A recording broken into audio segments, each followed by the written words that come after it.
Hello everyone, Steve here deploying the line. Today, I have a different video than what I usually do. I want to talk about a tournament, one I didn't go to, which was the WTC War Masters, and the winner and the specific list of that event, because it was very, I don't know, special, I don't know if the word is to me, but very interesting to me and something I want to bring up. This is similar to what I did with a Pyles list for Jukari, so I want to talk about this list, give my ideas about it, and how it did. So, if it wasn't obvious, this was Folger's Custodian winning list. Actually winning twice. He won both WTCs back to back, the singles and the team event. I think he went 15-0 or something. So that is one of the most impressive tournament spreads of any player ever. And I would love to bring it up. So that's what we're going to be talking about today. I hope this will give you some perspective of what we're doing. So let's get into it. So WTC War Masters finished right before the team event, and Folger won, like I said, and he was playing a Custodes list. So let's talk about the top 8 real quick, and then we'll go into his list and talk about it and show you on TTS and such. So Folger won with very high scores with all right. So Custodes there. Then we had David Gaylord. He was streamed a lot. If you ever want to watch his games, boom. He was playing Blood Legion, Blood Legion, a very unique style list. We had Albin, I think it's pronounced your name. I'm pretty sure he was playing the Legion of Excess. That was also on stream a good amount of times. We had Liam VSL playing a very similar style of Legion of Excess. We have Gustavo playing Orc list. He was playing a very unique freebooter list. It was a very gun focused. A lot of Ludas led by characters, mostly on foot it seemed like, and some Daka rigs and such with the Gaskell. He was playing freebooters with more Daka. Not a lot of melee there. He did very good, obviously. He had 5th. And 6th was Nassim playing the Shadowmark Talon list. Boom. I think it's the same list he brought to, and most of these people, of course, same list they brought to teams. It was Shadowmark Talons with Librarian's Conclave with 20 Terminators and some Centurions with Devastator cannons. And finally, I know one of the top 8 dropped. I guess he didn't want to play. And then Tarok Sir, if that's the pronounce his name, a very 3-year-old style T-Sun's list. T-Sun's players cannot stop running the same list from the index tile. There's a lot of characters, Rubik's, and I think he had Magnus too. And Magnus, yep. For initial list, those were written 3 years ago. This is not denigrating him or anything, but it's just funny. We're pretty much playing the same list 3 years later. Magnus, characters attached to Rubik's, and maybe a Tamid Terminator if you have them, or some Mutalith Vortex Beasts. Those are the top 8. The winners, quote unquote, of the WTC singles. So let's go into Folger's list, and then we'll show you on TTS like an actual what the list looks like, so you can see some perspective. And quickly go to his list. So he's playing Lines of the Emperor and Might of the Moratorii.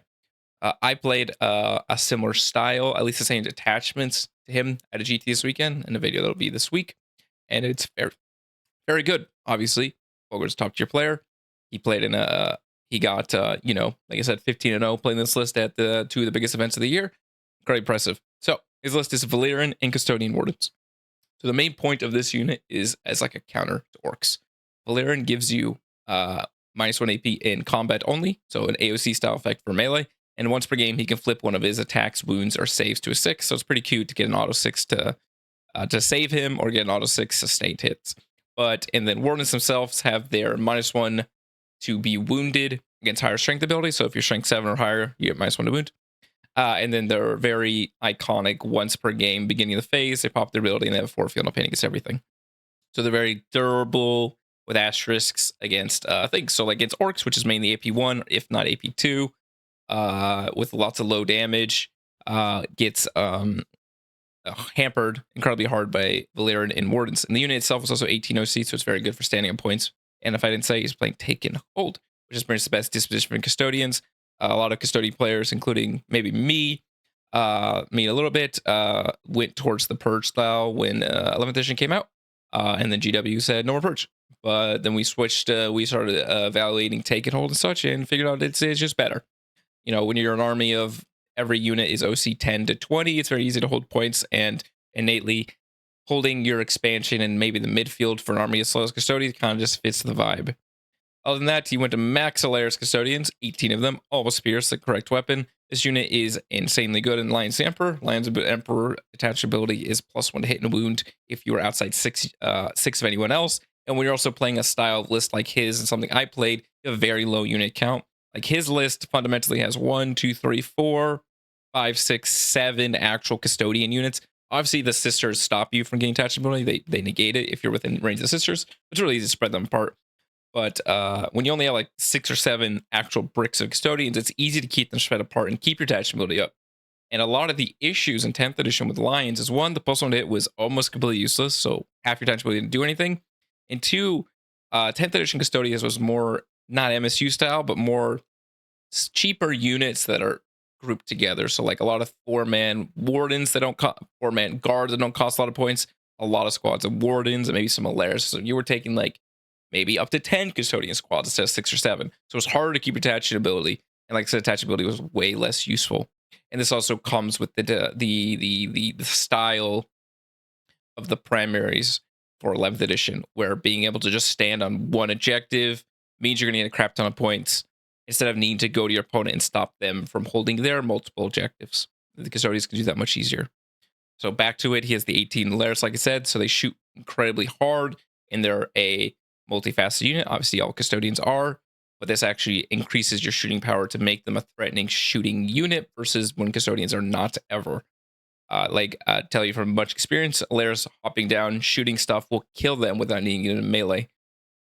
So what you can actually think of custodians are more similar to Grey Knights now than they were before, because Grey Knights before now in all 10th edition were a shooting army that used that supplemented melee, but they were a teleport guns army and they got into melee when they need to. So custodians are more similar to that now. Obviously, they're pretty much the best melee army you can get when they actually get into melee, but getting the melee is a hard bar to custodians. You move 5 or 6 inches with no access to advance and do anything, or fall back and do anything. You can fall back and do stuff, but advance to do anything, not a lot of mobility there, to say the least. So when your shooting is that high, it makes your lack of melee mobility not nearly as bad, because you kill things easy and force your opponent to come to you. And when they come to you, that's good. Like I said, similar to Grey Knights, except you shoot much harder. You're much more durable because being T6 and T7 and 4 or 5 wounds, depending if you have bikes or not, is a much improvement over at best T5 with 3 wounds. So you shoot much harder. Your melee is way better. Like obviously paladins charging T8 or higher things can do more damage to custodians. That's about it. That's only playing one paladin attachment versus things that are like at least T7 or higher. So a bunch of layers, very good there. Then we got some sisters just to stand in points, make sure to be able to screen, because since custodians have a low amount of units and a low amount of models, they're very susceptible to getting teleported and beat the crap out of if they're not screening well. So nice having 45-point sister squads helping you not die. And then this is what he did that I did not do. He took 2 contemptors. One had the interred expertise enhancement. This gives them the real 1-hit wound at all times. So these are the venerable contemptor dreadnoughts. They get a multi-melta and a fist. The fist is a normal dreadnought fist, strength 12, damage 3. And what you get, so he's playing Mighty the Mortorii, which gives you, which fixes the issue with dreadnoughts is that they're ungodly slow and terrible. But this makes them +2 movement, +1 advance charge. So the slowest they can move on turn 1 if you want to advance them is 10 inches, which makes their absolute ungodly slowness not nearly as bad. Moving 10 to 17 inches if you're going to advance on turn 1, which is very helpful. And also having the rerolls on one of them means they're not going to whiff. The multi-melta is going to easily beat up maybe one of those annoying Daka rigs or land speeders everyone has there. And same thing with the bolt, the fist. The fist is hitting on 2s, rolling 1s, sustain, wounding on 2s, rolling 1s. The detach ability does not affect dreadnoughts, though, the lines ability, so you don't get the +1 to wound there. But, and more importantly, is it lets you take like a front wave style unit. Something that's not too expensive, especially in Custodes lands, that can go and take the midfield turn 1 and potentially survive. Because if I didn't say, the dreadnought ability is at the end of a phase, if the unit died, on a 2-up, there is a D6 wounds. So if you play into a combined arms army that's mostly shooting or mostly melee, or a full one style army, a full melee army, a full shooting army, you can send them out to die, and then instantly res and stay alive and continue acting, which is quite potentially very helpful. And like I said, in the grand scheme of Custodian, things are not that expensive. Like the cheapest unit you can get in Custodian is like a 2-man Versabrader, for instance. It's like 145 points. Actually, 2-man Alaris is the cheapest unit you can get, but that's not really, doesn't do anything. And then finally, he has 1 Witch Seeker, which is the Flamer Sisters with Scout, and then 1 2-man Versabrader. So a lot of Custodian lists are very similar right now. You usually have 1 brick of something, like something to stand somewhere, like whether it be a Warden, whether it be a guard squad with Draxus, Inquisitor, or Trajan, or you have these Contemptors. Or if you're Australia, you say fuck that and you took Venatori instead. Then you take a bunch of Alaris. And then usually you have 400 to 500 points of units you want to take. So a lot of people, they're very popular, taking bikes. That was me. People like Folger took Dreadnoughts. I don't think either is exactly correct. Obviously, Folger 150, he's probably more correct than me. But I'm just saying, bikes are not bad to say the least. He even took 2. But that's where you got. You start your list with 15 to 18 Alaris. And also, that's another thing I did. I took 15 Alaris to hold points. You obviously spent 160 points just maxing those Alaris out to go max damage, which in a lot of ways I wish I did too. They were obviously some of the best units of the weekend. But then you fill your other points, and then he took Contemptors, which, as we saw, did very good for him. So that is the list. Let's pull up on TTS. All right, so this is what the list actually looks like on TTS. Forgive these the new Custodian models. They didn't actually have Wardens. This is weird. So we had Valyrian hanging out with 5 Wardens with 1 banner. 3 squads of 6 Alaris. A single 2-man bike with Hurricane Bolters, and the 2 Dreadnoughts, and then the random amount of Sisters models. So what this list likes to do, I'll explain how it plays now. Hello everyone, before we get to the video, I just want to quickly talk about our affiliate link. This has been common for a couple videos, but I want to fully put it out there. Dwarven Dice Hall, it's a local store in the Southeast America region. They have a code deployontheline. It is highlighted on the screen. And using that gives me some kickback to no cost to you. They give the good 15% off that a lot of stores give. And the new orcs are on pre-order right now. So if you're looking for new orcs or anything at all, please go there. Get it nice and sent to you as quickly as possible. And it helps support Deploy on the Line. All right, let's get to the rest of the video. So, someone has been playing a bunch of Custodes in 11th edition, and I think it was my most played army in 2026, to be fair, with all of the end of 10th edition stuff. This plays very not like what you would think Custodes play like. This is a very safe list. It's not just pressing the advance your whole army and try and get your opponent's DZ button on turn 2 like Custodes need to do in the past. It is, like I said, it plays like Grey Knights. Every Alaris can uppy downy, so they can all be wherever you need to. And every gun, if you space your units correctly, has +1 hit and wound. So you're actually become a multifaceted army that you aren't normally are. Usually you have some decent shooting that can kill tactical marines and hurt vehicles that are under T8. That was about it before. But now you really threaten everything. Like Alaris, I was played against Secretary Robots this weekend, and they were just sending him to hell. Or they shot Greater Demons, and every time Alaris shot, it's like Greater Demon takes 8 to 10 wounds, and that's like I'm shooting bolters and grenade launchers at you, and you're losing half your health in one attack. So you get to play more of a holds back style of game, where you don't just need to all in on your opponent as quick as possible. So like things where like you'll reserve an Alaris, maybe not even to rapid ingress it, maybe just to come on turn 2 and shoot. You'll keep 1 Alaris maybe on your expansion or on the middle objective, ready to just walk forward. Be really annoying to head in, because these things with head in, unless your opponent's playing aggressive fast melee, it's going to punch them anyways. That are T7 4-up save, 2-up 4-up and 4 wounds are just kind of very annoying to deal with. T7's a very good breakpoint. There's barely any strength 14 in the game except Evil Gaskell. He's also strength 14 and +1 wound. Evil. And then 1 usually hangs back to uppy downy and reposition. So like turn 2, a lot of the times you're bringing back 2 Alaris to go beat the crap out of your opponent, while you usually have your front wall unit. And that changes depending on your list. Whether it be the Venerable Dreadnoughts like Folger does, whether it be the Wardens, which are usually the first or second wall. For me, they're the first wall because that's the point of the list. Or you aggressively stage bikes up to set up really bad spots for your opponent. Like for instance, if you're playing a bike list, 2 squads of bikes intermingled together leads a very hard spot for an opponent's melee army to deal with. Like say you have 2 bike squads like this hiding behind a wall.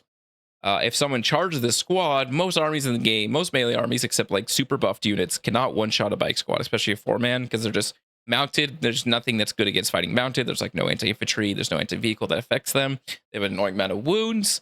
So you can expect them not to get one-shot by most melee units. Obviously, some melee units can. Like, I'm not saying it's impossible. But like the average 10-man Space Marine, probably not doing it. But the issue is you lead to a heroic with your back squad. And say you're now this squad comes in combat, let's say this is the enemy.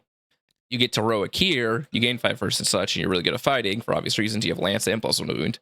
If you're spread apart, the squad takes a beating, but then the issue is you get to proc your captain ability and then dive your opponent's DZ 12 inches at the end of their 5 phase into a 12-inch movement at the end of your turn, at the end of your movement. And you ended up there when you started here. So that just leads to like lost conditions for melee armies.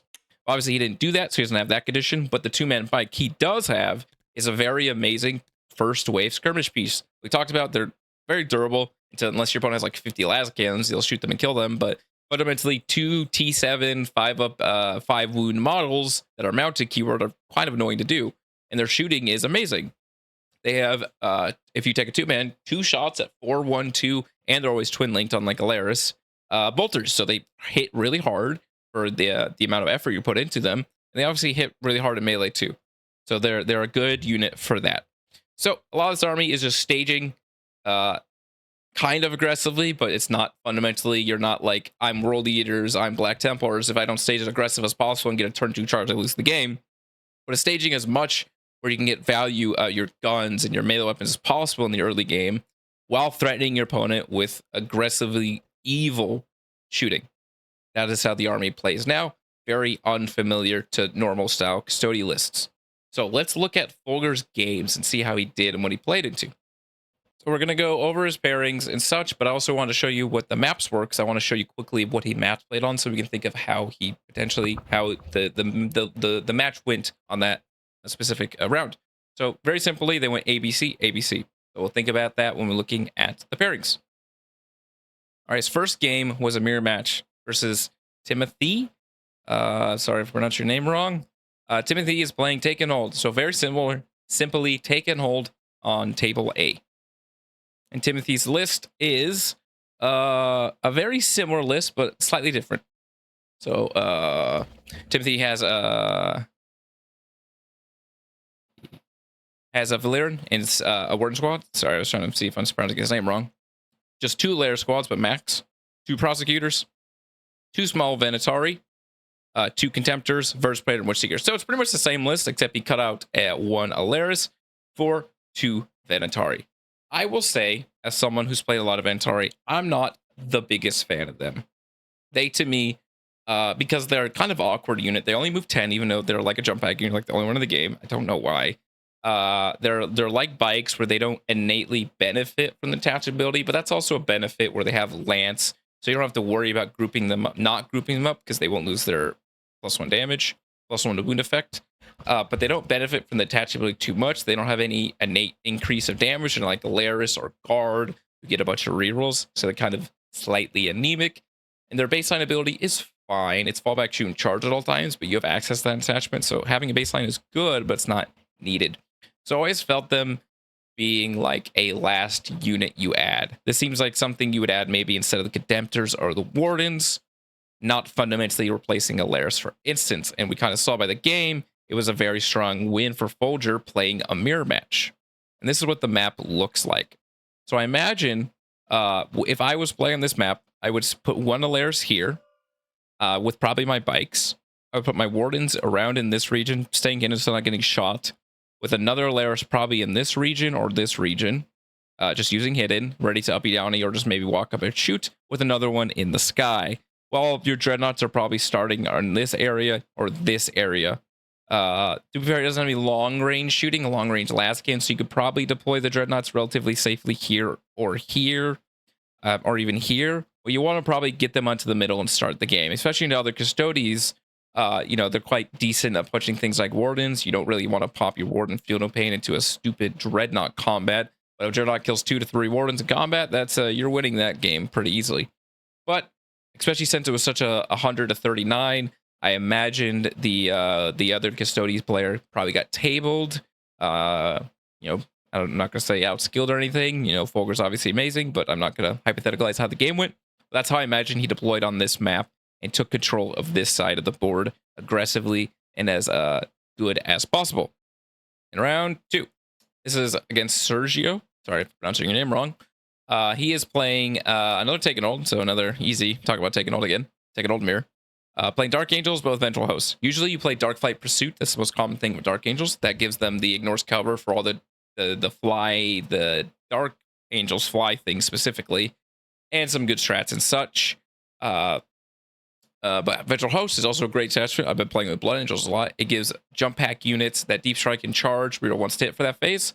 It has a really good enhancement. It's 4 attacks at 4/2/3 with a cleave 2. It's very good on a chaplain, for instance, because his weapon is 4 attacks at a shitty profile. This just makes it way better. And just some good strats. There's 1 CP gain +1 strength in the when you charge, which hits a lot of breakpoints for those mid-strength charge units. Like it makes Standing Guard strength 7. It makes most power source strength 6, stuff like that. It's a really good strat. 1 CP after you fail Battle Shock, just become on Battle Shocked. Very nice. You know, you don't need that. You can, you know, instead of having to risk an auto pass, you're like, I might pass anyways. You just roll it, see if you fail, and pass anyways. And then a weird strat that's 1 CP at the end of the 5 phase if you fought, move D3 +3 inches. So I know Vengeful Host is new and not that common, so I want to talk about it real quick. So his list, Azrael 6 inner circles, fairly normal, fairly standard. Samuel with Outriders. This was normal, but now is less normal because now that the Ravenwing Command Squad has support, you can now attach Samuel with the Outriders. For multiple reasons, that's an insane combo, as we saw people like John Lennon, you know, part of Team USA, the people who won the WTC, and a lot of other teams brought, because the first, it is a support unit, so it can lead with Samuel, which gives the ability to take an enhancement. The main one is the Scout enhancement. It gives up Scout 9. So the slowest this unit can go, if you go first, you're not blocked by another Scouter or an Infiltrate, is 21 inches. In reality, it's 23 inches because you get to the attach ability is if you're a mounted unit, you essentially get fallback, shoot, advance, and charge at all times. So you can fall back and shoot, fall back and charge, advance and shoot, advance and charge. You're unrestricted. And Samuel gives his unit mounted mobile for some insane reason. So the slowest you can go is 23 inches on turn 1 and Alpha Strike your opponent. Outriders also give you +1 damage, +1 strength in the charge. So Samuel becomes 6 attack, sus 2, strike 7, damage 3. And then you have a Ravenwing Champion who's similar. He's like 6 attacks or 5 attacks maybe at strength 6, damage 3. Then you have the Outrider Chainswords and the little bonk sticks on the Command Squad. Command Squad also gives it essentially is 3 characters. You have a banner guy, gives you +1 OC, very good. The whole unit becomes OC3. You have the Apothecary, who's amazing. He lets you res a model every turn that's not a character. And then you have the Champion, who gives you the +1 to advance a charge, which is great. And also, randomly, he also gives you, like, he can let you heroic for -1 CP. It doesn't let you duplicate heroic, but you can still do it for free if you want, which is great. All right, the rest of the list, he's got Lionel Johnson and a Combi Lieutenant, very normal, especially with the buffs to Company of Hunters. Before, Lionel Johnson was kind of awkward attachment because he didn't benefit attachability, didn't benefit any strats. He was kind of a stat stick. But now Company of Hunters has a 1 CP Lance strat and 1 CP advance a charge, then it helps this man a lot. Advance charge for the units that can't normally get it. And then 5 Intercessors. And then he brought, oh, this is where all his points went. Okay. He took 3 squads of Deathwing Knights. This man just wanted to stand in the middle and just stand nice and tall. 1 single Lance Speeder. These guys have the guns right here, and they can fire and fade after shooting. It's only D6 inches, but it's very useful. 1 Scout and 1 Random Vindicator. All right, so I can imagine how this game went. So firstly, here's the board they played on. This is Taken Old Mirror on Mission B, which is the Dawn of War. So I imagine, obviously, he has to kind of worry about Samuel being able to Alpha Strike him on turn 1. Not too much, because he doesn't have the Scout, so realistically, Samuel can go this far. Samuel's probably going to be a support piece, because you can uppy downy him in the detachment, you know, get him in a good spot for later, and go Alpha Strike someone. Samuel is relatively scary for the Custodians. You know, a lot of damage to a lot of 3. It can kill some stuff, but he's not durable at all. It's just 3, 4 wound guys and no invul save, and then like a 6 wound character. But then the Deathwing Knights are hypothetically scary for the average Custodian, until you figure out Lions of the Emperor. Lions of the Emperor with +1 to hit and wound makes the ability to kill things like Lionel Johnson and Deathwing Knights way easier, because you could shoot them to death.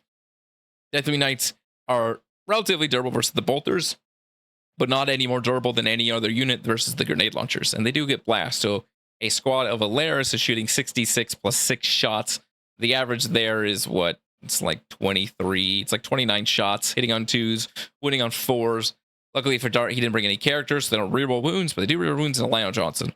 So imagine, and since one issue, the biggest issue that Deathwing Knights have always faced is their OC is dog shit. So they're relatively durable, they're relatively okay at fighting people, But the issue with them is once you kill 2 or 3 of the models, they kind of were just some anemic assholes with no OC. It was super easy just to ignore them, just to cuck their OC all game because they're also very expensive.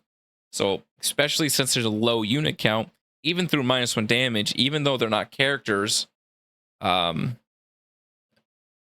the custodians are hitting on 2s sustained, wounding on 2s because of the +1 to wound if you're at least moderately staying out of range of the other units.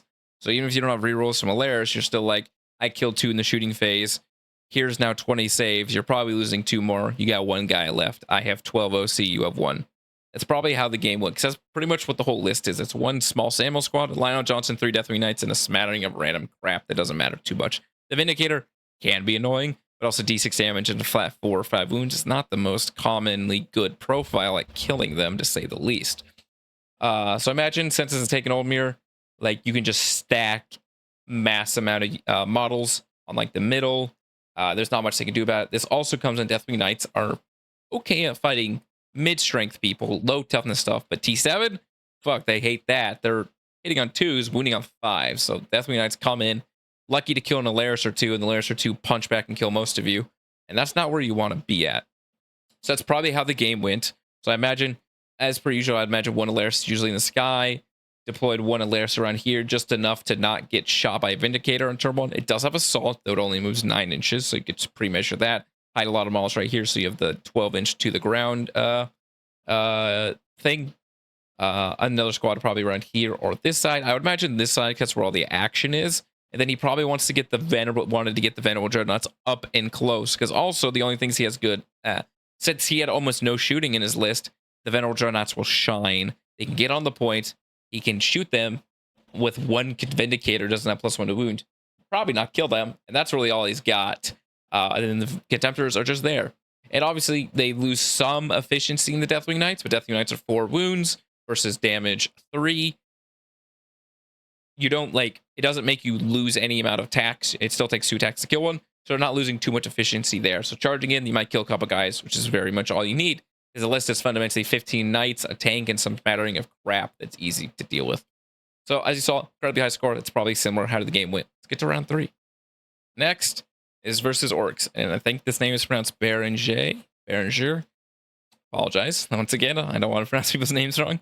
Berenger, but I won't pronounce your name anymore in case I get it wrong. So he's playing once again. We got 3 taken holds, making this very simple. So he's playing Freebooter Crew, Mordaka, pretty much the most common orcs you see nowadays.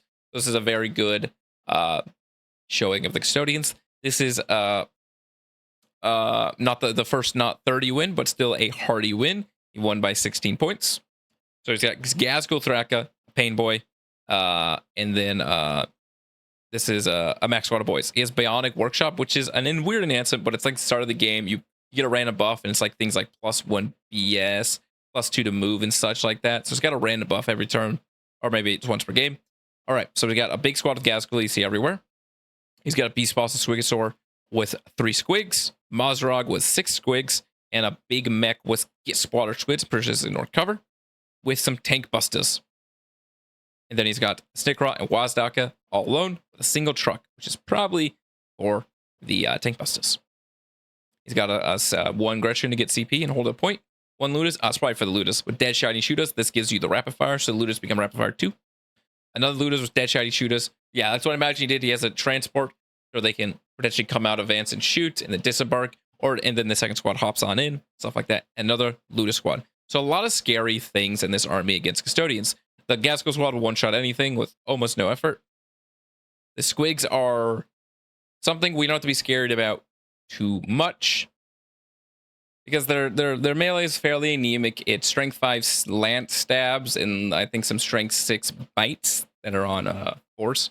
So not a lot of damage to us, even with the wall. It doesn't hit the important breakpoints of T7, except on the bites. Like I said, they hit on 4s anyways. The Beast Boss is okay. He's got an annoying big jaw. That's damage 4. I think it's 724. That might be 3, and I think what's his face is 4. And their Choppa's not scary. These are not the most expensive units in the game. Mazrog is much more scary. He's got a decent sword, except against Valerian, who is another thing. These are all like AP1. So like these units against Valerian are very anemic, to say the least. You're gonna have a 4 feel no pain in the turn that matters. If anything's higher than 6, they're going to be -1 to wound anyways. And then they're going to be AOC, so all the weapons are going to AP0, including Mazrog's. But he's like strength 7, AP2, 3 damage, or AP1, 3 damage. He's quite scary. And if it's AP4 into like vehicles and monster stuff, which to be fair, we do have one of those there. And this unit gets a 4 up fire and death from Mazrog. Some spooky things there. The things that are actively going to be relatively scary are the tank busters and the lutas.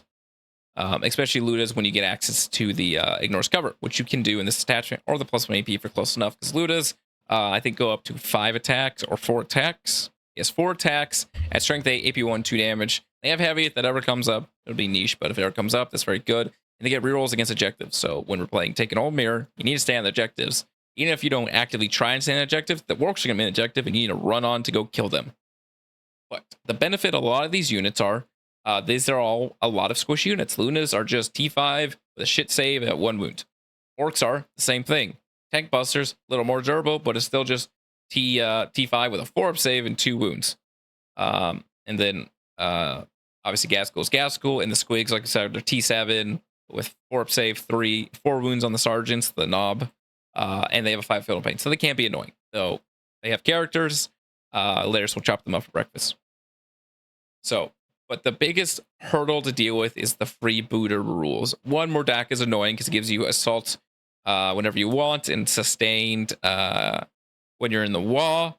So you have very efficient shooting, and also freebooter coup gives you sustained if you touch the objective you need to. Theirs is at the start of their command phase. They pick an objective, and that becomes, it's called the loot objective, and they get rules on it. The main one is they get sustained hits while on it. So the shooting can be very scary. Like I said, Ludas with 40 shots with reroll hits, even if it sits on 6s and sustained hits, is going to do a lot of damage into when you can't cuck their AP1 with cover anymore. You know, all our units, they like beating up mid-strength things, but when you hit above the T7, you get scared out. Same thing with the tank busters. To be fair, they lose a lot of value in the Laris. It's all damage 3, but they still have blast. They could potentially hit on 4s and such.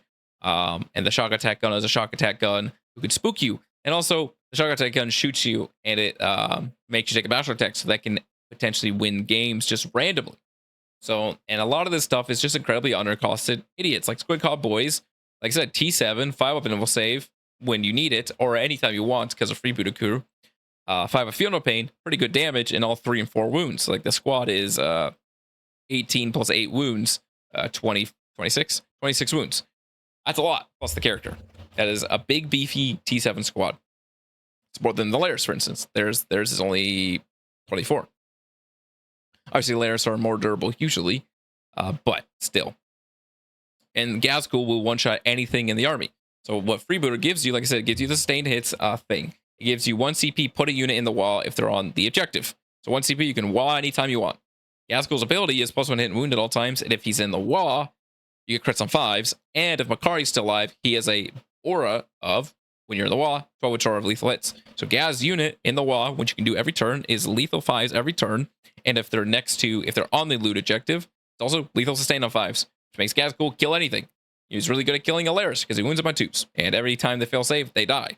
And if you have all the boys, even the fight on death, you might get lucky the fight on death, you're just going to kill the boys, and Gaskell will stay alive. So that's a lot of scariness to deal with. They also have one of the best strats in the game, 1 CP auto advance 6. It doesn't even require you to be in the wall. You just 1 CP, go really fast. And that's incredibly spooky. And the final incredibly scary strat, that they have another scary strat, which I guess we should talk about Ludas, is that you have 1 CP, an infantry unit gets blast. So like if you fight Ludas or Flash Gits and you fight a 5 or 10 man, you're potentially getting 10 to 20 extra shots on a Luda squad. So a Luda squad is up to 6 shots each if you fight a 10 man at 8-1-2 reroll hits. Sustained hits. That's terrifying. The last really annoyingly good strat is at the end of the movement phase. At the end of the move phase. Sorry, it's not end of the move phase. It's after someone falls back from you. You get to make a normal move of 6 inches. So what you can do is, especially on a lot of these boards, is crump, fight in the middle, and then they need to consolidate, pile into a lot of units. They need to, run away because they can't shoot you anymore. You get to run behind the wall 6 inches, potentially, 6 inches more for hidden, and that's really spooky. Custodes, as we saw by him winning, has a lot of answers to this. Like an Alair squad just one shots the 20 boy squad. They'll shoot it and it dies. It's here's how much shots do you get? You get 66 plus 24 shots. Hitting on 2s, winning on 4s, twin linked, and then 12 more. You just kill like all of them with barely any effort, especially if they're outside the wall, which will imply they never are, but especially if they're outside the wall, or if you have a second Alair squad. So that's a very easy thing to deal with. Gas School, like I said, the squigs are quite easy to kill. Anything for Custodes is easy to kill. They're quite easy to kill if you need to, and they don't do enough damage to us. And same thing with the tank busters and the Ludus. We have the options of killing them easy because we just have the ability. We're not just a shooting army that just here's gas, cool, and a bunch of annoying squigs that you need to shoot, and then the Ludus kill you. We can potentially just go to shoot the Ludus and then melee something else. So we have the ability to compete. All right, so this is the board. Evil Search and Destroy. I love Search and Destroy, but Evil Search and Destroy in this instance, because this is very, I don't know if the word is toxic, but very feast or famine for both players. I said it wasn't a stomp, it wasn't a blowout, so probably that didn't happen. But the issue for both players is, say that if the Custodian players goes on, he can walk a bunch of layers here and just like table the Orc players on turn 1, and that's spooky. But the Orc player with a lot of, can just Alpha Strike early on. The boards are closer. You have an access to 1 CP, put something in the wall, and or auto advance 6, and also just the army wide wall. So you can do things like string out Gaskell's till back here and have Gaskell in the front. He's on the looted objective, and he can run auto advance 12 or 11 for Gaskell specifically forward, and the chart do some early game charges, or just 1 CD put on the wall just to run forward and just have his 5 win will save on the turn 1 for the Custodian players. So then now it's T5 5 win will save 5 of Feel No Pain, potentially heal some wounds at the beginning turn, and that's a little spooky. And depending if he rolls plus 2 the movement from the mech guy, I call it mech because it's a mech upgrade, but the pain boy, then he could be even farther. But also you can do things like that with squigs. They can just go 60 inches this way, and that can be quite spooky. So it could be completely feast or famine.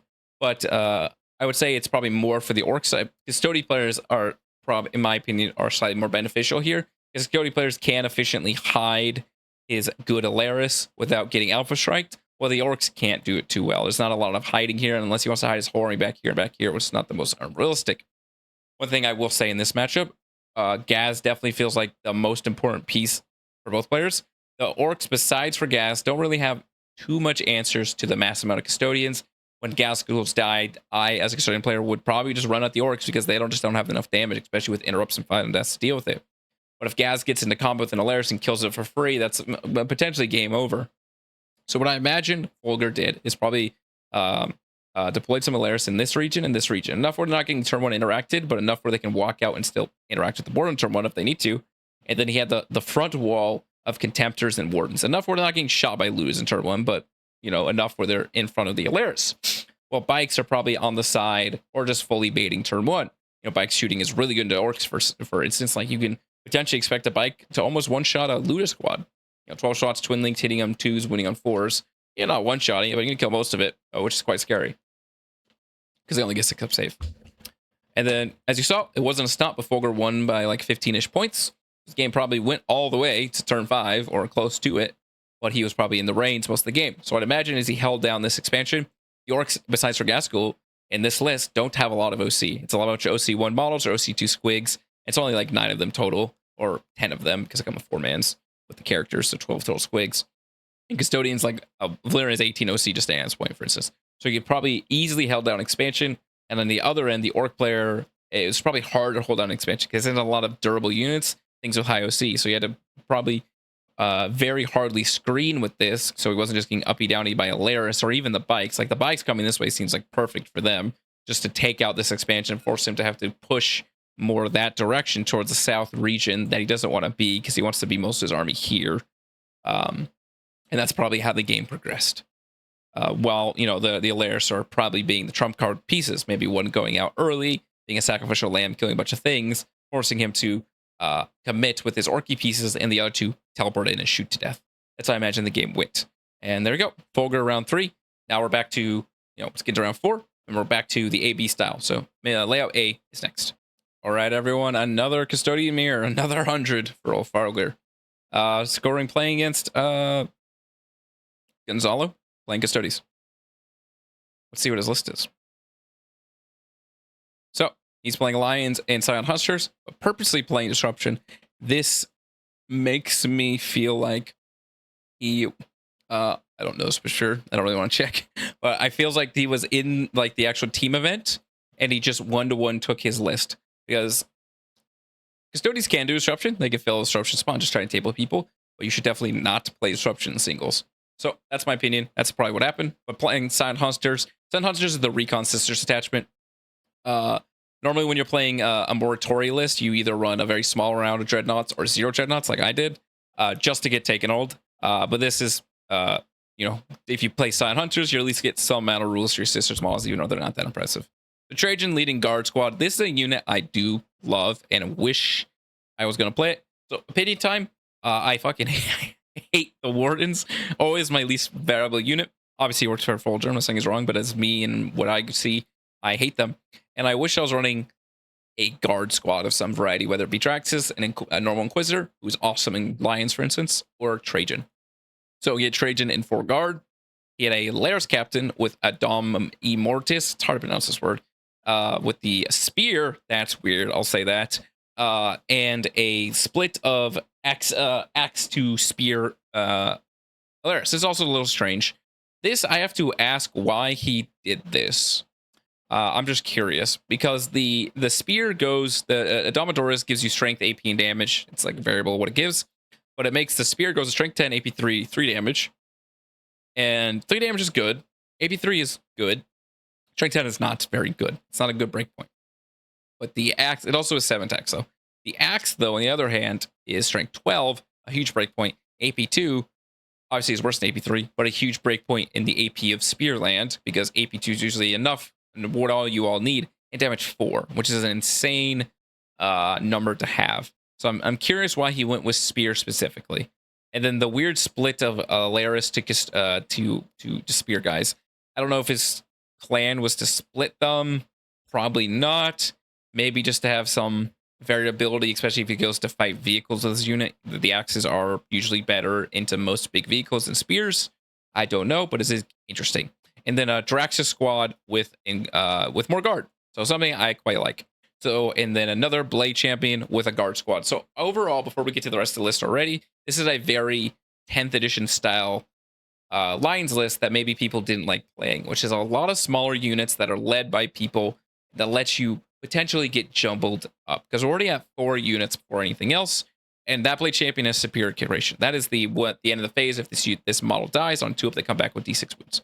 It's actually a very good enhancement. We just never take non-epic heroes, because it's only infantry only. If you use it on bike captain, we've been doing that every time. But we usually don't take non-epic heroes, even though these enhancements are good in this attachment.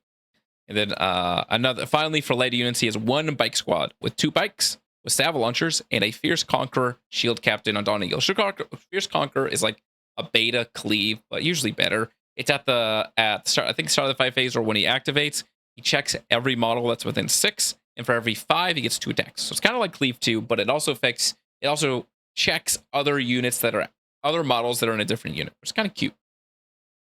And then he has a 1 5-mana Laris with the weird split and some Witch Seekers. So fundamentally, what he has compared to Folger is he has 1 less Alaris squad. He has 2 bricks of Alaris, but instead of 3, he has 5 mans, has 6 mans. He has a bunch more characters, like he has Draxus, a Trajan, such like that. Bike captain, Blade champion, that's the word. So he has a lot more characters and a lot more smaller squads. Like he has 3 squads of 4-man custodian guard, for instance, and only 1 Alaris squad. And he has the cool-ass Alaris captain.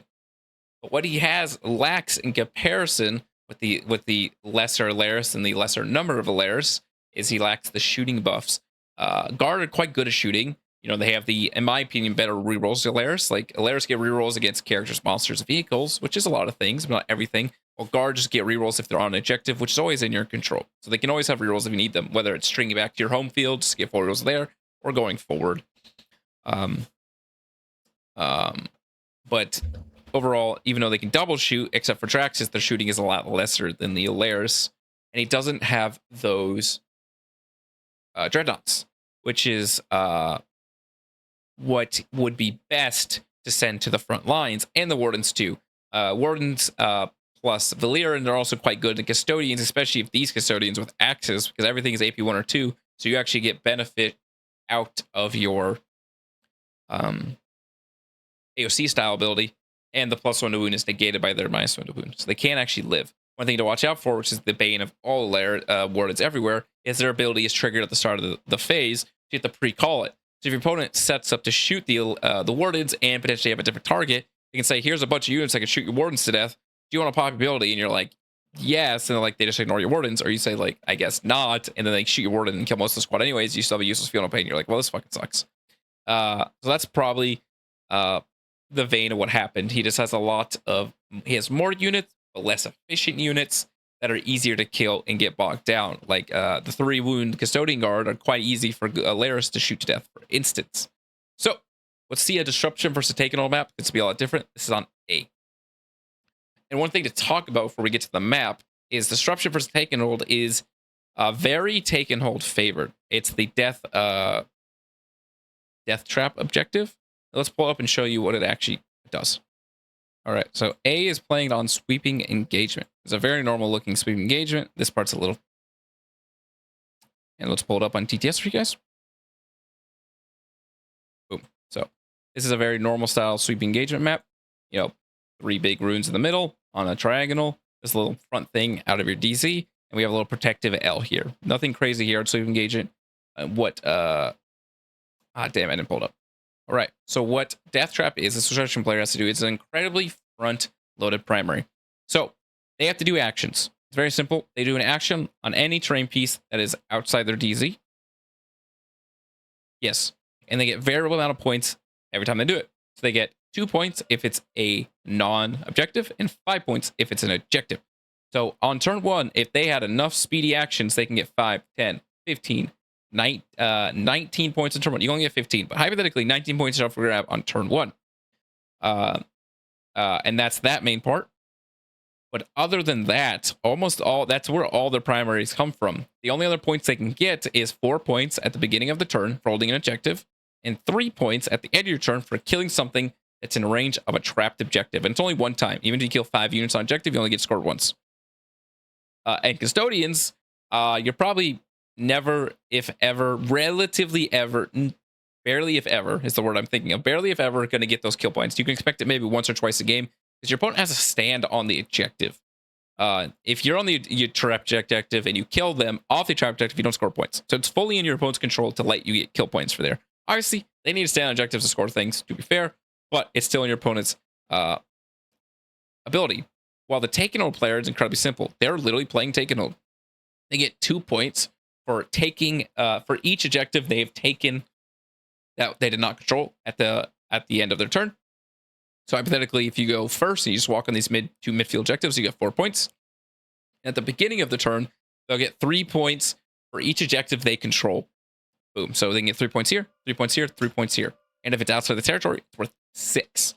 So easily just standing here is 9 points without doing a lot. And then potentially, and the issue is if your opponent steals the objective back from you, so you don't get your hold points, you get 2 points for taking it back anyway. So it's only a net neutral -1 for you when you steal your when your objective is stolen from you. That is, it just makes it really bad for the opponent. So a lot, like I said, and the second you do your actions, or maybe you lose enough units to do your actions, you don't have a lot of points up for grabs anymore. Really just for a turn that your opponent's also in control of just stopping you from holding it. So if your opponent stops you from holding expansion a couple times, you're shit out of luck.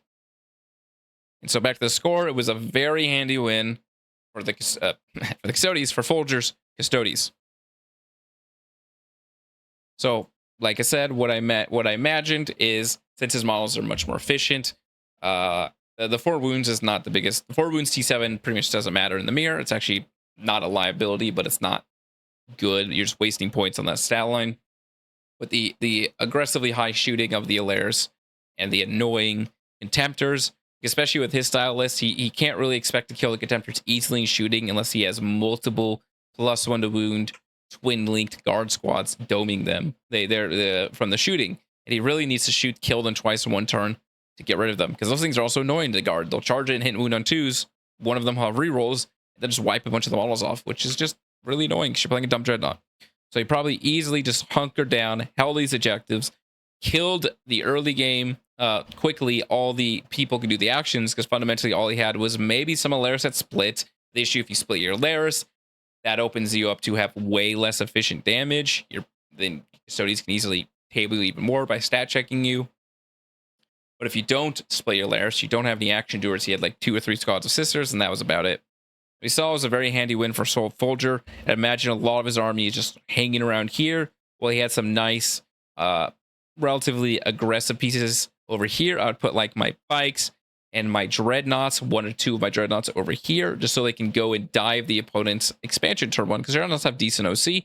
They're fast. They're 8 plus 1 to advance a charge, so you could potentially get a dreadnought on this not too unexpectedly. It's like a 3 to advance, or maybe a 4, 8. It moves 10 plus d6. So you need a 3 on the advance to get here on turn 1, which is not hard to do. Or just like on turn 2 if you just stage right here. So a lot of easy access to stop the opponent's style list from scoring. Let's get on to the next round. We're almost done with the Swiss. All right, next round, round 5. We're almost done with this part. We got the top 8. Luke Townsend on Emperor's Children. He's playing a coterie conceded list. Quite normal. Quite old style, I guess. Priority assets. He's got Lord Exultant with Infractors. This is the most normal unit you can ever see in 40k. I think this is one of those This was one of the most popular models in the game a couple weeks ago. Kind of funny. Incredibly high damage, incredibly fast, +1 to wound, twin linked, all that jazz. Especially in the modern times where extra attacks work on your damage modifiers or your stat modifiers. So a Rapture Lich now gets the plus stat bonus of any enhancements and any extra attacks you have, which is really good. Then we have Lucius. Lucius is a much less, to be fair, he wasn't that popular or that annoying in general, but much less annoying, especially for Custodians compared to 10th edition, because his fight first is pretty much useless. So now you can just charge on Lucius and fucking kill him, and then he's sad. But he's leading Flawless Blades, so, that aspect of the game isn't important, because he wasn't using fight first anyways, because he didn't get it while leading Flawless Blades. This is a very efficient, missile unit. You'll have your coterie buffs probably whenever you send this in, whether it be sus, lethal, crits on 5s, rerolls of some variety. They really just need the reroll once they wound to do good with the Flawless Blade ability, because then they get the anti-3 up. So you can expect this unit to one-shot any tank, a defiler, any durable unit, and that's really good. It's like 12 Flawless Blade attacks and 6 Lucius attacks. His are AP3 3 damage. Theirs are AP3 2 damage. Wounding on 3s. He gets full rerolls to wound against things he wants, or full rolls to hit and wound. They get maybe rolls to 1 to hit and wound, maybe sustained and or lethal. That's very good. And then another Lord Infractor with Lord Exultant with, they should rename it to Lord Infractor. Another Lord Exultant with an Infractor Squad 2. And then, crazily, a third one. And then he has a solo Infractor. This is something I've done a couple times. It is interesting. My idea for it back in the day was I wanted something to not be important and to be able to sacrifice early game to get my 1 to 3 coterie buffs. So an Infractor can charge on an objective and kill something. An issue with that is Infractors do no damage. They are just, the issue is they are just like a chainsword unit, like a Legionary or Assault Intercessor, who don't get any special weapons, because your special weapon is another chainsword with extra attacks. It's like a 6 attack chainsword. That's it. So this unit kind of does anemic damage, and that's why you always run Lord Infractors with them. But they're very good at killing small people. And then we have 2 squads of Tormentors. These are fine. They're not fine. They're good for just their usability. They have, Infiltrate and Sticky, and that's pretty good. Less good than it was last edition, but not actively terrible. And like a Take and Hold Mirror, you can Infiltrate and Sticky the middle, and or your expansion, forcing them to have to come take it, which is good for you. Then we have 1 Rhino for those Scouting Infiltrators, or Exultant Infractors. 1 Chaos Spawn, these are fine. They're sufficient mid-priced skirmisher units. They get the cool auto 6 reactive, which is kind of fun. And then 2 Defilers. Okay, so let's see. So on, maybe to the layman, someone who's not fully in the know, Defilers are evil into Custodians. They're going to kill them. That's spooky. The answer is yes and no. Firstly, besides for the Excruciators, which are not efficient to Laris because they're T7, everyone takes just autocannons. So those are quite inefficient into Alaris and bikes. Them being T7, so you're not winning on 2s. Them being 4 wounds, so you're needing 2 shots to kill one. Boom. Secondly, they're incredibly expensive. 330, 360 points, 370 points. This is 700 points on 2 models.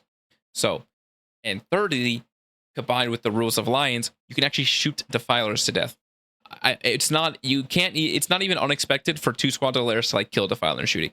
It's not guaranteed. It's not even that uncommon. But 2 defilers plus the bikes, 2 defilers plus your wardens, not 2 defilers, 2 Lares plus X and X, quite easily does it. Let alone just punching it, mopping it up in melee. So you could potentially kill both defilers if they come out. And then the rest of the list besides that is just a bunch of tactical marines. And when you have a bunch of +1 to wound, strength 4, AP 1, 2 damage with twin linked guns, you just shoot them to death, let alone melee them, which you do.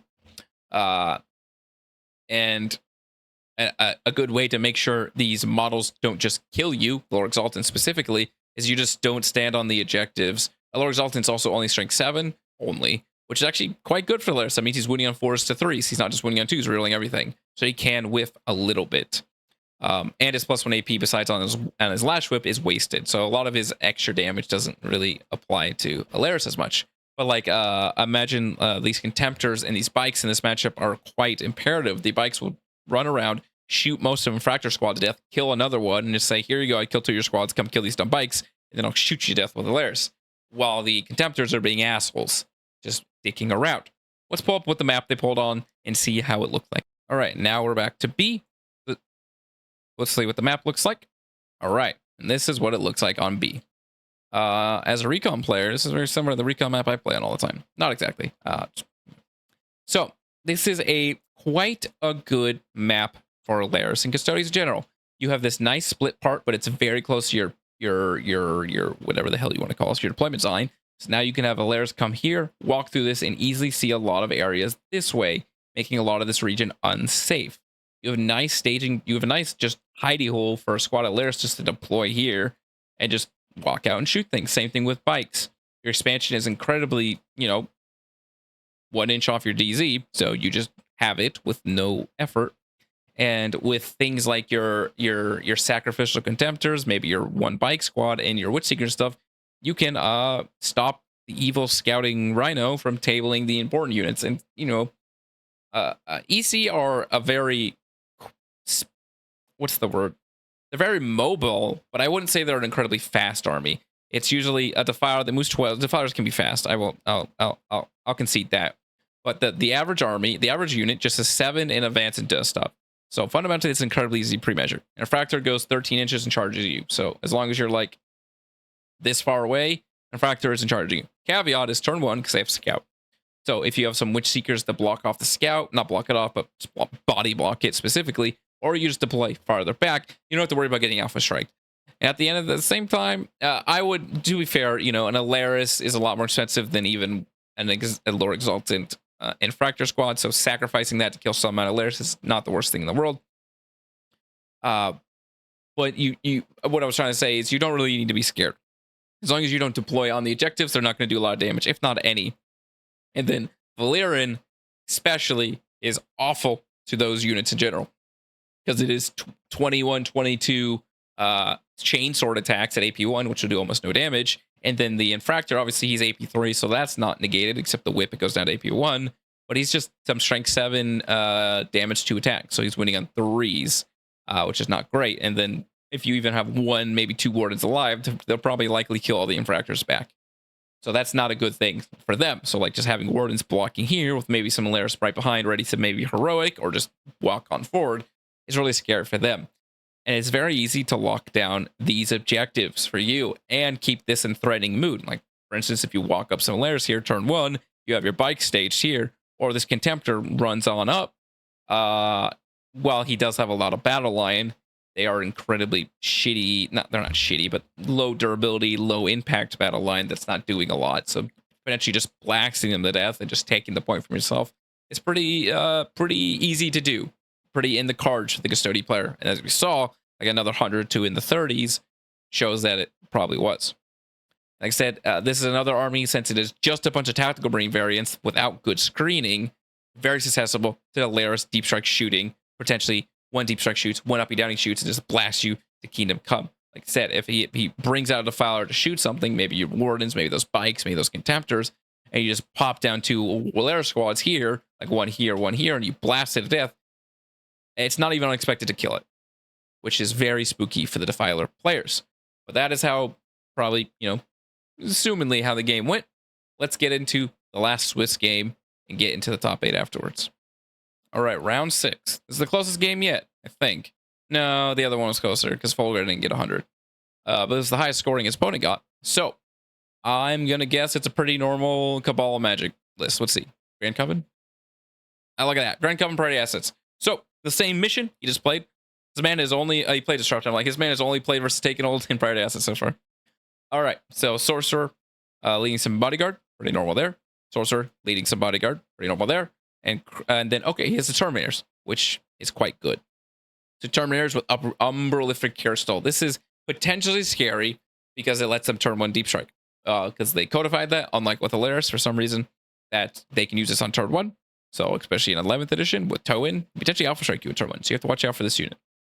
But he has a Demon Prince with the Eldritch Vortex Epitaph that gives +1 attack, or +1 strength and damage, maybe AP, but I think it's just strength and damage. It's very good than Demon Prince for his psychic weapons because he has a second gun. It goes to strength 5, damage 2.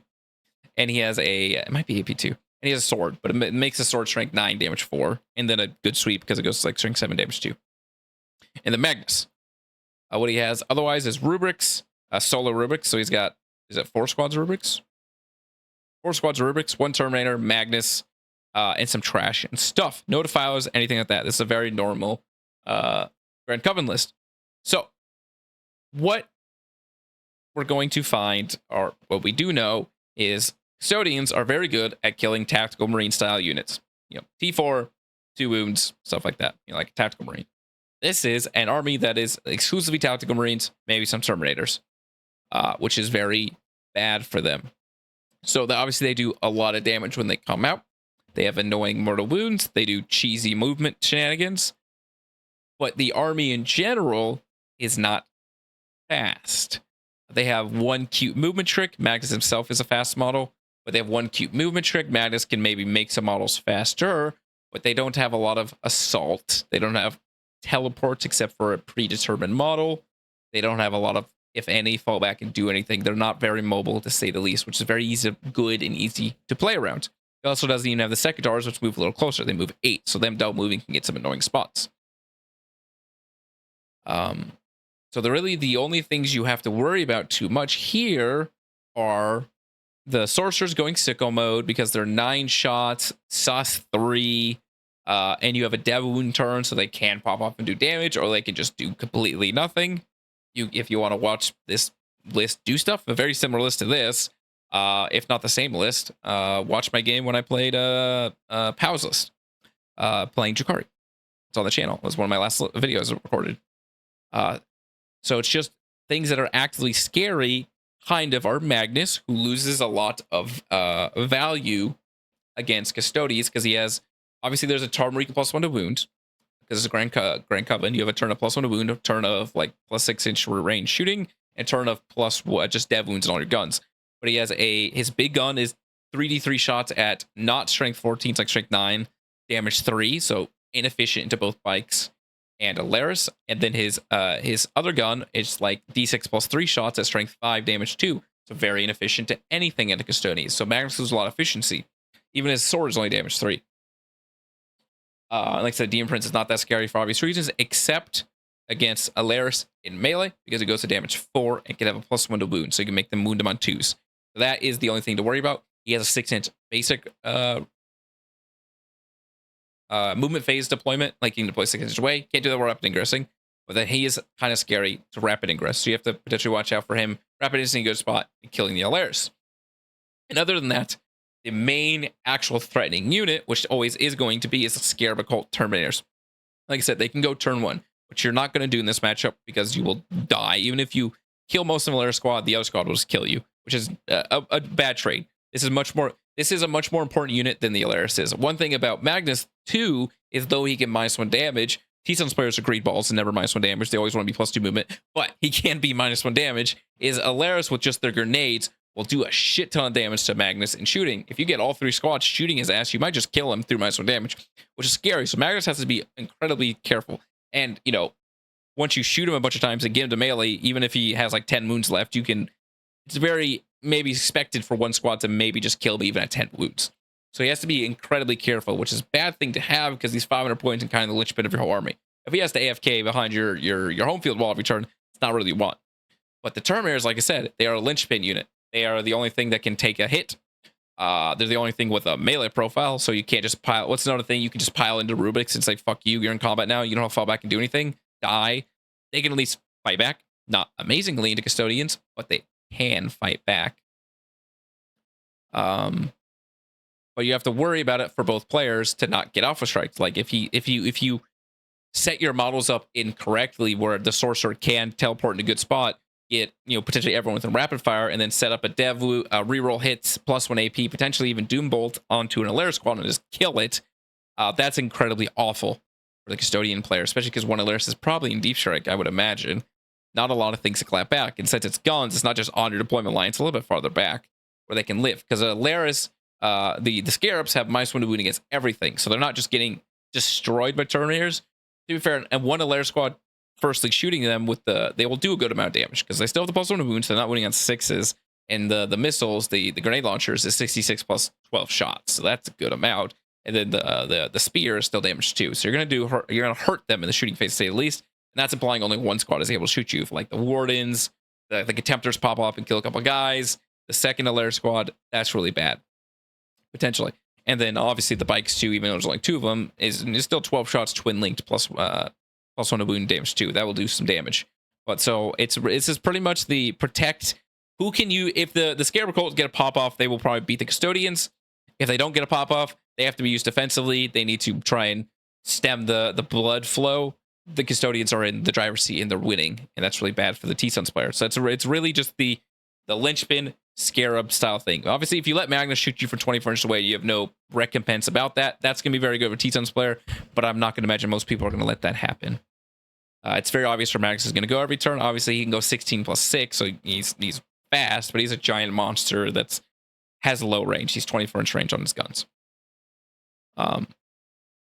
One thing that is cute for T-Suns is since all their abilities are done at the beginning of the phase, and how timing's 11th edition work, that means they have to use all their psychic spells before you pop your Warden ability.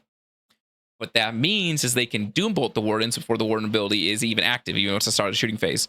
So that's some Kiss Curse. Obviously, if they say, okay, reroll hits against the Wardens, +1 AP against the Wardens, blah, blah, they're going for the Wardens, so you're going to want to pop your Forward Field of Pain.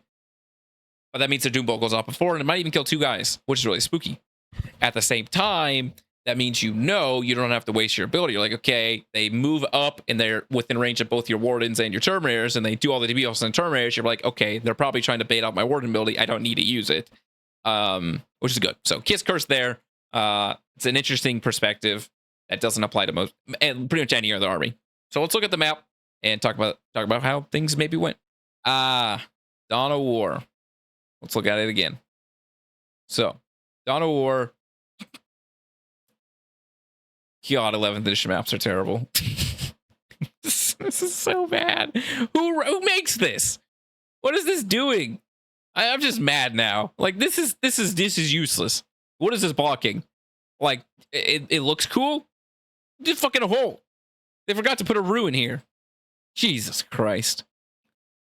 And then also the issue of Dawn of War is your opponent's expansion is 11 inches off your DZ. So if you have any model that moves more than the speed of a turtle, it comes in, touches this turtle, and you're like trying to not die, and you just get shot to death. You're like, there's nothing you can do about it. But Dawn of War, awesome. So benefit though for the Custodians here is he has a couple Zangor shamans and stuff like that can help screen, but those things are made of actual paper. So the army is very bad at Dawn of War, because the army, if you saw, was fundamentally 4 squads of tactical marines, a Terminator squad, a big monster, and some dumbasses hanging around, and a Rhino too for 2 of the Terminator, 2 of the rubrics. So they're very bad at spreading around. They don't have anything that can hold their expansion and like survive. Like you can attempt to put a couple goats right here, but they're just susceptible to being walked on, being shot to death, being charged, and stuff like that by staging them all here, or just the Contemptor just walking on it and beating the crap out of them. They're very susceptible to, since there's a fucking hole in the middle of the board, Alaris is walking through and shooting you to death. And like I said, the army needs to group up. It needs to make death balls, kind of. So it's really bad at being spreading because you can't really protect your army with 4 squads of rubrics just hanging around behind walls. Your opponent will take over the board and beat the crap out of you, and that's really bad. And that's just what you're playing Take and Hold. Your plan is to just hold the objectives and such like that. So it leads to bad board presence that the Custodes can take advantage of. So like in this matchup, I would, as I said a lot of times, use the bikes at the front wall, the bikes and the contemptors as the front wall. He doesn't have anything efficient to kill them without a lot of effort. So at best, he brings Magnus out. Magnus in a safe spot to maybe shoot something, but you can easily block. You know, if you come here, Magnus can't shoot you in a safe spot. He has to come out and fight you. Or like Contemptors over here, same thing. And then you get a collapse on Magnus with a bunch of shooting and maybe some melee if you're lucky enough. Or he has to bring out the Alaris to compat. And then they fight you, probably kill you, because they'll probably kill those things. But then they die in turn. And he doesn't have the ability to make up for losses or make up for lost points. Like he's incredibly awful at holding primary. He has like no way of doing it. Just anytime you take the expansion, it's really bad for your opponent. So what I would do, if this was me, I would put a lot of effort on this side just to easily just beat the crap out of everything.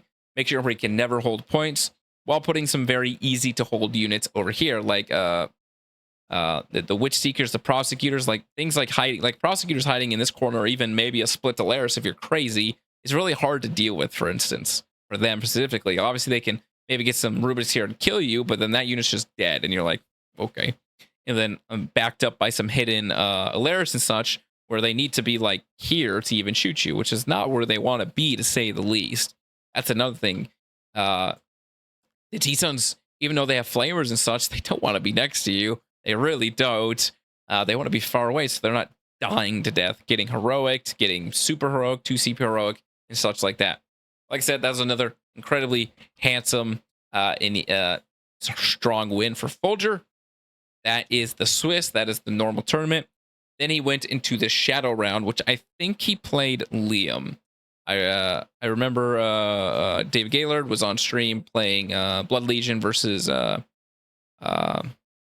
think Demons /Demons, and he won. And I think Folger was in the background playing against Liam, also playing Demons. And Liam, as I heard, I don't remember, I don't see the exact score because it's not online, I can't check, is that the Custodes handily beat them, because what's another thing about the WTC is that the Custodians were a Orc and Demon counter.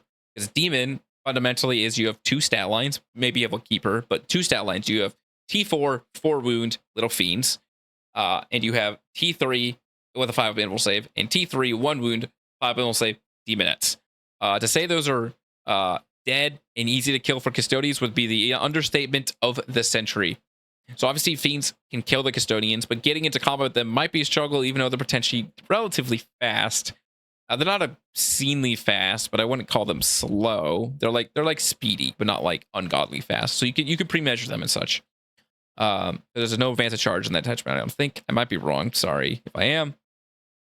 But they just die to the shooting in mass and the melee. Like Fiend melee can be annoying. That's another thing, is they can't, unless you they can't really afford to use their attachment ability as much, especially with access to Roke on the Custodians, because you're just gonna kill them with no effort, and that's really bad. Like if they just lose a Fiend squad because they want to use their attachment ability all the time, that's just GG no reap. Another thing that's spooky and bad for them is you have to use attachment ability when you charge, which is before you know if any heroics come up. So if your opponent gets free heroics, free fight first, that's really bad for you, because then they can also interrupt. They go first with the fight first, and then interrupt with the unit you charged, and that's game breaking in a lot of ways. And Demonettes, and then these units, even Fiends, if they don't proc a billion dev wounds, and especially Demonettes, are very successful to the Valyrian. They are just doing dev wounds because they're not going to do any damage to their baseline weapon. Obviously, Fiends are AP2, so the Custodians can roll a bunch of 2s. But the Demonettes, they're not going to do almost any damage. The Fiends are going to do very low. And Keepers are just pretty shit in general. They're only like strength 8, damage 3, or strength 7 with the claws. So neither are very efficient into Alaris, to say the least, at all. So the Keepers are kind of they don't really do anything. And then while your army is +1 hit and wounds, you're just beating the crap out of them. Another thing, like unless the keeper also has cover, you're also ignoring their -1 to hit, even in melee. So you just negate the whole benefit of a keeper skew, like I'm durable, which is very good for the Laris. So that's probably how I imagine the Shadow round went. From the stuff I heard too on the sidelines. We'll see if he has to play him again in the top 8. Let's get to that. All right, round 7, and seemingly the closest match of the event, or at least so far, versus Gustavo, playing his Orc list. So this was an incredibly close game, as you see, playing a 6-point win. And I think we already quickly looked at Gustavo's list, but look at it again.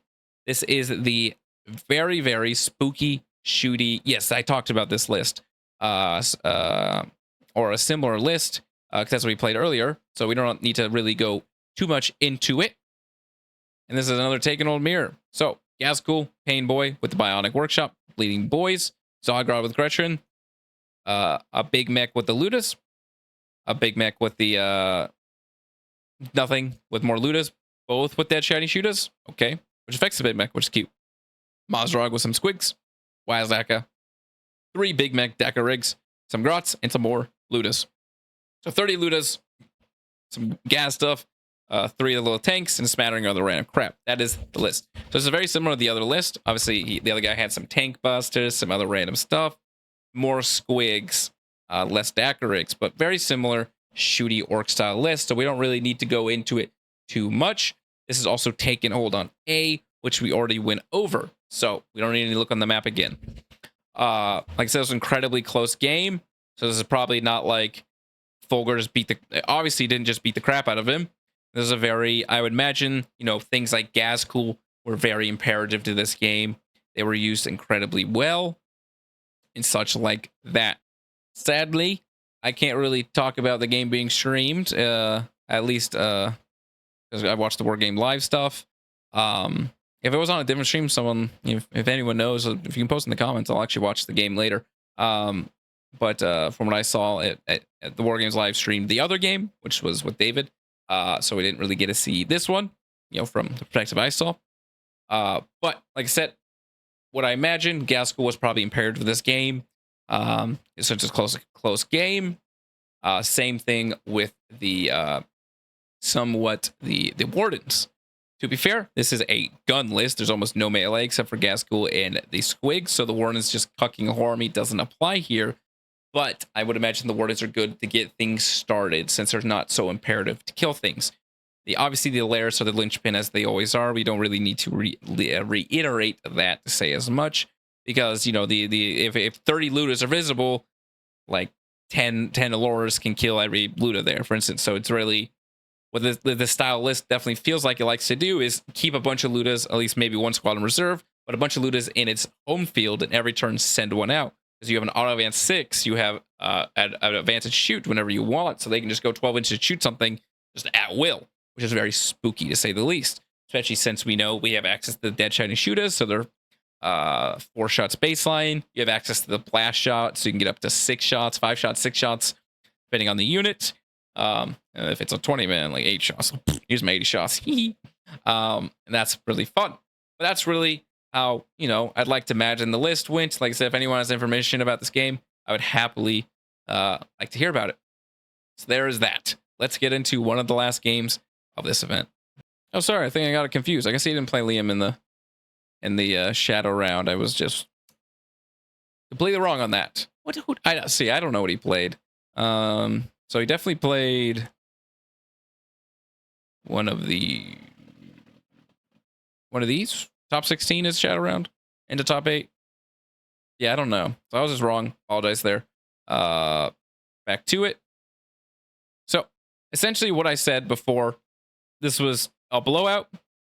Folger won by 60 points. This is one of the stronger wins he got. Obviously, he didn't get 100. Like I said, this was Liam's Chaos Demons. Let's pull up his list. Specifically, his is a little slightly different than other guys' lists. I think it's more MSUE. So he has Contorted, led by some Demonettes. He has a Solo Keeper with no enhancement. Looks like a Solo Mask. And a Torment Bringer with False Majesty.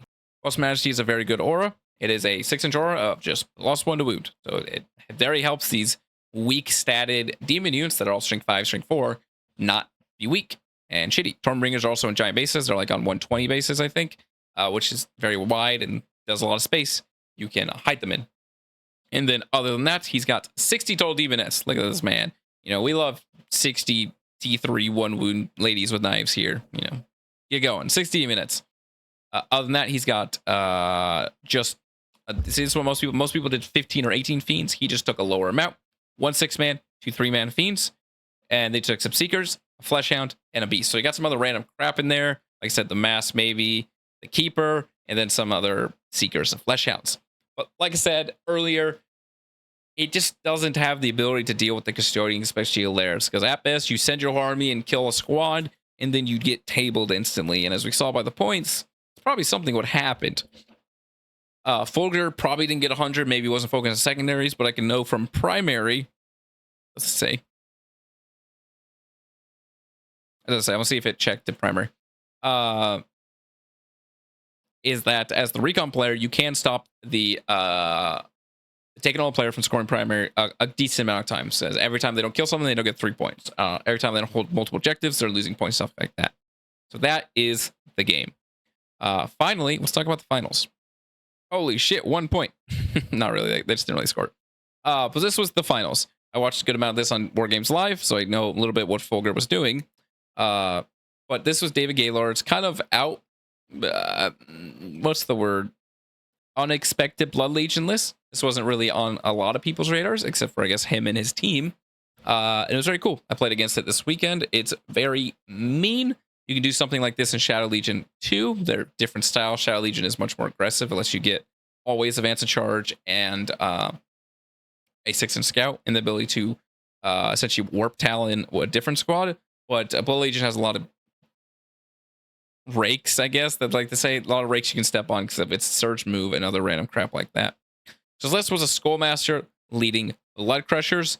This is a this is the Juggernaut squad that does a bunch of mortals on charge. This is the kind of the main unit of this army in this detachment. Raisin Mod, I'm pretty sure, is what gives it +2 charge.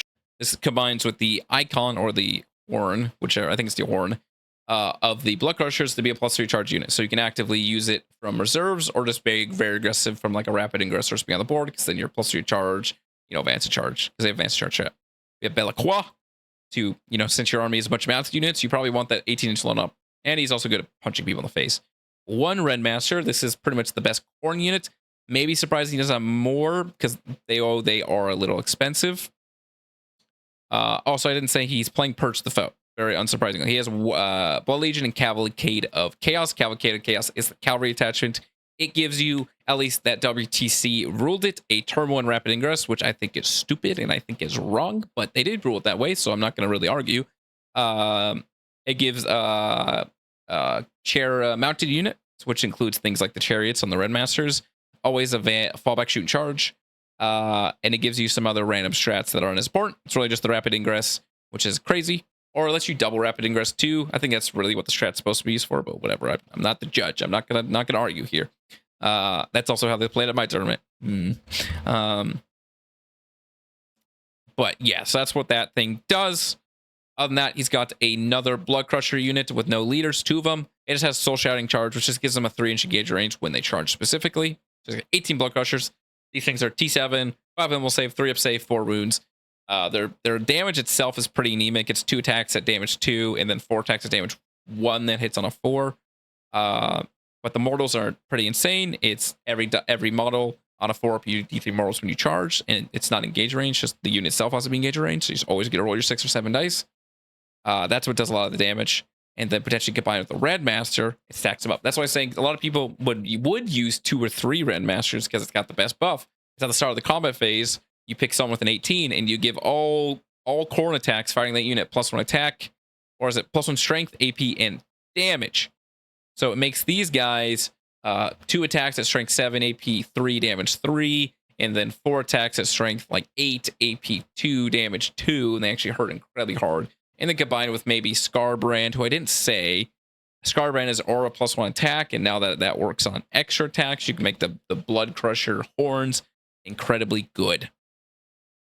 But other than that, he's got a burning chariot. I think it's just an efficient piece that is, it's like T9, T8, 9 wounds, 4 invul save. It has a decent flamer. It's annoying just to go out.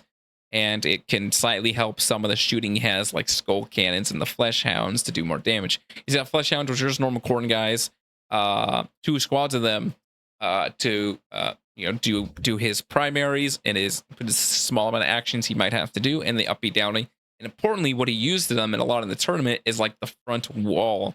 He'd make a wall of his flesh hounds and his skull cannons aggressively staged in the mid board, backed up by more safe juggernauts that can also turn 1 rapid ingress if they need to, or just turn 2 rapid ingress with the second squad, and just force the opponent to engage with them. Because if you don't know it, the Blood Legion has 2 detachment abilities. The less important one is if they kill something on an objective, you sticky that objective, which is very nice for shitty units. Killing something, your opponent shoots you off, you still own it. But the main part is if you end a move within 8 of them, they make a surge move. And annoyingly, it is worded the wrong way, which is how it works, is it just says when you make a move, this means it includes things like reserves and transports, because those are now ingress moves and disembark moves in 11th edition. So you can, though almost every other active move in the game is pretty much worded as normal moves, fallbacks, and charges and stuff, those don't work on setups because those are a disembark move, not a normal move. They do the Blood Legion ability does work because it just says an all-encompassing move, which is silly, but does work. So that means if your opponent ends with the 9 of you, you got to go 1 to 6 inches and potentially just run into them and ruin their whole day and then get fucked. So a lot of times he made that his front wall, forces his opponent to deal with them, and then beat the crowd of them and the rest of his army. Scarbrizzle, Belquois, and then the cool Juggernaut stuff coming out to beat them. Same thing with Skull Cans, because they're also just like the Burning Chariot, the same stat line. They're like T9, T8 with a 4 invul save. Very annoying to deal with. Very durably annoying. They also shoot a gun, which is way better in 11th edition than it was in 10th edition, because it is like strength 8, AP 1, 2 damage, and like a good amount of shots, like D6 plus 2 shots. So now your AP is not cucked nearly as much by cover. You have access to recover with the Burning Chariot if you still want to hit on 3s. And nicely, they shoot a battle shock test at you. If they hit you, you have to take a battle shock test. This combines with demons that maybe do mortal wounds, because if you fail battle shock while you're in Shadows Chaos, you take mortal wounds. And then importantly, as a fully melee army, then maybe you can't heroic, you can't interrupt, you can't fight on death, all those jazz. The Blood Crusher character, the Skullmaster, also does the same thing. When he makes a charge move, you have to take a battle shock test. So you have multiple, you could make 1 unit take 3 battle shock tests in a turn. And also if you're in Shadows of Chaos, which means if you're standing next to Scarbrand, if you're standing next to Bellicor, or the Demon player owns half the midfield objectives, you're also -1 leadership when doing it. And that's quite scary. But what we saw from this game was that Folger made his front wall. He put like the dreadnoughts out, he put the bikes out as like the front wall to absorb the hits, so he could easily clap back and kill them. Because even these models, even Blood Crushers, though are the other squads besides the Skullmaster squad, are annoying because they're more importantly mounted and not a freaking character. So Laris don't get a reroll against them, and they're T7. You'll still kill the crap out of them. Like, for instance, I had, when my opponent turned 1 rapid ingress in front of me, my Alaris, when I also forgot +1 to wound on the spears, for instance, killed 3 of them in shooting. And killed half the squad, which was really good. So you can expect to just kill them with no effort. And obviously being T7 with 4 wounds and a bad invul save, you will just kill them in no effort in melee. So it looks like he sent out his front wall. He kept his wardens a little bit safe because their ability is amazing into this army, because Blood Crushers are only AP2 and their better weapon, the Horn, is only AP1. Obviously, that can be set up with a Remmaster to do better, but Remmaster's only 1 guy and he has to live. He's a 150-point guy, and though he is as durable as a Skull Cannon, which I said is relatively durable, it's not that durable in the grand scheme of things. Anything in melee will still kill it, unless you get really lucky. Is that he kept his Valyrian back a little bit, or at least a turn or 2, and brought it up later, because even though Wardens do no damage, they'll still kill Blood Crushers in combat. And it looked like David bounced off a little. Folger maybe overperformed on his invul saves and his feel no pains, and David underperformed. But if an army that his whole thing is just alpha strike you and mortal you to death and kill you and have okay durability but not durable really in the grand scheme of things, if you bounce off and your opponent gets to fight back, it's kind of GG at that point. So I also like a style Secret Cow level. That's fun because everyone calls Bone Crusher cows. Even though they're not cows, they're, I don't know, what would you call them? I guess they're kind of like cows, like bulls, if anything. So that was the event. And this was a masterfully played duo event played by Folger Pyles, who also won Worlds 2 years ago with Custodes too, playing, I don't think the same style, but Custodes in general with Dreadnought stuff, which is really cool. And that's really awesome. So I would like to get this video out to talk about this really cool achievement from this weekend. I don't know Folger personally. I don't really have contact of him to like get him in an interview or anything, but I wanted to, express that Custodes are doing good and played, especially by one of the best players in the world. They can do whatever you want. 11th edition has breathed a very good life into Custodes, and this is a very cool list. I might be of the opinion that I think Alaris are a little slightly overhyped. I know a lot of people have the opinion it's the only good data sheet. You run 18 and that's it. Everything else sucks. I think there's other ways. Like we saw a bunch even undefeated in the teams list running more style list of the guy that Folger beat the crap out of. The more guard style list. But I think if you run any style of like any of the infantry, any of the mounted, you're gonna do fine with Custodians. Just don't run grav tanks. We're not really running land raiders anymore, but that's about it. And you'll do fine. Even maybe some crazy people are even even successfully playing Shield Host and Thranatoni Hammer below the Terminator attachment and playing priority assets or Purge maybe, because you still play Purge that way. But overall, Lions is very good. It's decently fun, as much as you can get with the most boring codex in 10th edition. I'll say Custodians. But this was a new style of video I wanted to make. A tournament kind of report that I wasn't at or really had any perspective about, except just maybe watching it on the sidelines, but saying something cool, saying a cool list from that. Another thing I'm going to do similar to this is I got in contact with Pau, the German Drukhari player, who you saw my video about it, his cool Covens list. He's going to come on and we're going to talk. So you can look forward to that video when it gets recorded sometime. I haven't not been worryingly busy, harassing him the last couple of days because he's been busy with WTC. So I'll let him chill for a while. But you'll see that soon, which will be very cool. You see an actual inside perspective from the inside, how his list did. We'll talk about why he took his list, what the idea of the list was specifically, besides my hypothetical ideas. So look forward to that. Other than that, that's really all I got forward to you guys. I'll just plug my thing about the membership. So membership, I talk about it most videos. It is, I'll say, very important to me, and very important in general, because it is the only reason I can still do these videos. Before I started setting up the membership a couple of months ago, YouTube was not making any amount of money, especially considering how much time I spent into it. I probably would have had to space down the amount of time I spent on YouTube, because I do literally everything by myself. So I thank the members and just the people in general who can even send a nice message. Even that's great. Even anyone who makes a comment, it does help a lot. I'll tell you that too. It lets me do this and not just like die, which is great. But the reason I bring it up is I'm doing a crap ton of members content now. So if you want to see those, please sign up. The Witch tier gets you everything you need.